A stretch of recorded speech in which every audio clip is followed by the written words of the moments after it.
Gold, trusted gold buyers. మీరు తాకట్టు పెట్టిన బంగారాన్ని విడిపించి ఈ రోజు ఉన్న మార్కెట్ ధరకు కొనబడను. సినీ ప్రయాణం నేను గమనిస్తే రాజమౌళి గారు కానీ, ఇప్పుడు లేకపోతే గౌతమ్ మీనన్ గారు కానీ, సందీప్ రెడ్డి వంగ గారు కానీ, ఇప్పుడు ఇలాంటి ఒక డైరెక్టర్లందరికీ ఒక స్పెషల్ ఆరా ఉంటుంది, వాళ్ళ నాలెడ్జ్ వల్ల వచ్చిన ఆరా ఇదంతా.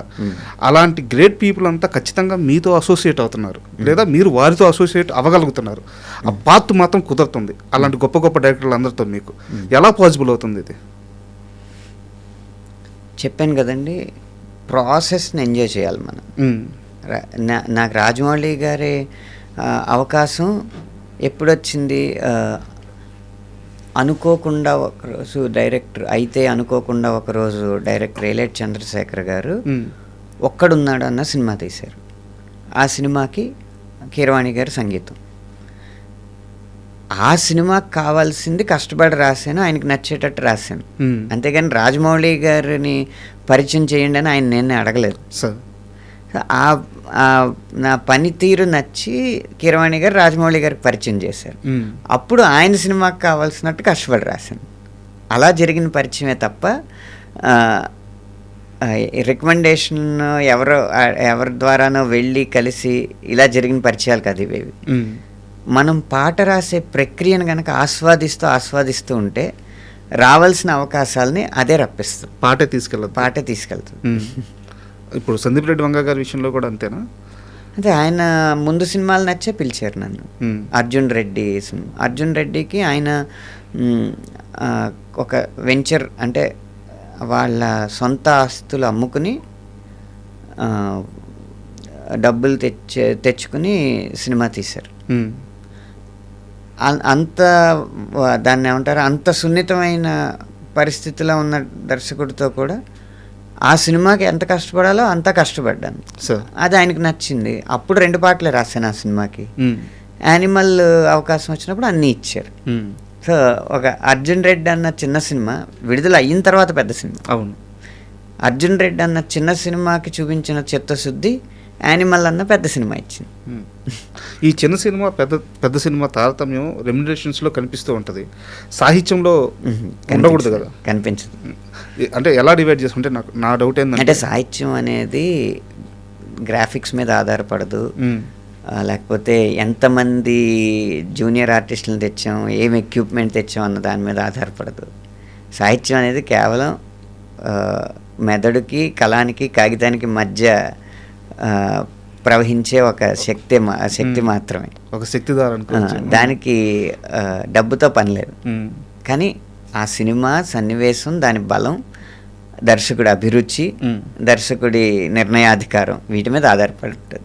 చిన్న సినిమాకైనా పెద్ద సినిమాకైనా దర్శకుడు మంచి సాహిత్యాన్ని ఎన్నుకుంటే, మంచి అంటే ఆ సన్నివేశాన్ని రక్తి కట్టించగలిగే సాహిత్యాన్ని ఎన్నుకుంటే మంచి పాట వస్తుంది. ఎలాగో సందీప్ రెడ్డి వంగ ప్రస్తావన వచ్చింది కాబట్టి స్పిరిట్కి ఆల్రెడీ మీరు వర్క్ చేస్తున్నారు. సో ఎలా వస్తుంది సినిమా, ఎలా వస్తుంది, పాటలు ఎలా వస్తున్నాయి? నాకు మీరేం లీక్ చేయొద్దు కానీ. లీక్ చేయండి అంటే ఆడియో గురించి చెప్తున్నాను. 80% స్పిరిట్ ఆడియో. స్పిరిట్ సినిమాలో ఉన్న తీవ్రత ఉంటుంది కదా, ఒక రకమైన ఉత్కంఠ, తీవ్రత, దాన్ని సాంత్వనపరిచేలాగా ఉంటుంది. ఓకే, అది ఒక్క 20% మాత్రమే కావలసినప్పుడు ఆ తీక్షణత ఉండే పాటలు ఉన్నాయి. కానీ 80% మీకు చక్కగా ఒక గొప్ప మెలోడీ పాటలని చాలా కాలం తర్వాత వినే అవకాశం స్పిరిట్ ద్వారా వస్తుంది. బట్ యానిమల్లో కూడా లైట్గా ఈ టచ్ కనిపిస్తుంటుంది, అంతే కదా? యానిమల్లో కొంచెం ఎక్కువే ఉంది, యాలో లాంటివి. అవును, అక్కడ వస్తున్న విజువల్స్కి ఈ సాంగ్ వెళ్తున్న విధానానికి దాన్ని కూల్ డౌన్ చేస్తూ సమతుల్యం చేసినట్టు అనిపిస్తుంటుంది. అవునండి, అవును. సో స్పిరిట్లో ఆ లక్షణం ఇంకా ఎక్కువ ఉంటుంది. అంటే విజువల్స్ ఇంకా దారుణంగా ఉండబోతున్నాయి. అంతవరకు చెప్పగలను. అయ్యో, థ్యాంక్ యూ. అండ్ ఎలాగో ప్రభాస్ గారి గురించే మాట్లాడుకుంటున్నాం. ఎప్పుడైనా ఆయన నా కల్కి సినిమాని ఎందుకయ్యా ప్రస్తావించామని సరదాగా మీతో అనడం కానీ? ఎప్పుడు కలవలేదు సార్ ప్రభాస్ గారు. ఎప్పుడు కలవలేదా? అయితే కల్కి 2 వస్తే అనంత శ్రీరామ్ చూస్తాడా? చూస్తాను, చూడకుండా ఎలా మాట్లాడతాను? ఏదైనా ఓకే, మాట్లాడడానికైనా చూస్తారా? కానీ అది నేను కల్కి వసూళ్ళు జరుగుతున్న సమయంలో నేనేం మాట్లాడలేదండి. అవును.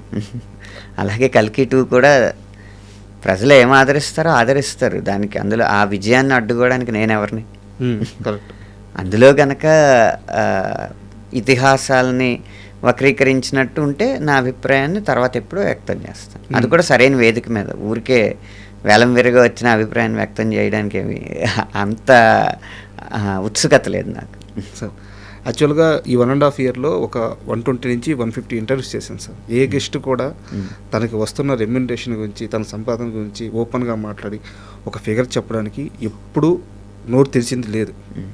బట్ మీరు ఏ ఇంటర్వ్యూకి వెళ్ళినా ఎప్పుడు ఆ ప్రస్తావన వచ్చినా నా పాటకి ఇంత తీసుకున్నాను, ఇంత తీసుకోబోతున్నాను అని నెంబర్ చెప్పేస్తున్నారు. సో నేను కూడా ఇప్పుడు నెంబర్ ప్రస్తావించట్లేదు అనవసరం కాబట్టి. బట్ మీ మైండ్ సెట్ గురించి తెలుసుకోవాలని, ఎందుకు అంత ధైర్యంగా ఓపెన్గా చెప్పగలగ, అంత అది ధైర్యం అనుకోవచ్చా? ఏంటి పబ్లిసిటీ అని ఎందుకు అనుకోకూడదు? ధైర్యం ఓకే, నేను ఇంత తీసుకుంటున్నాను, రెడీగా ఇప్పుడు ఎంత అండి అన్న క్వశ్చన్ ఉండదు కదా. అని కాదు, మన దేశ కాలమాన పరిస్థితులు మారిపోయినాయి ఇప్పుడు.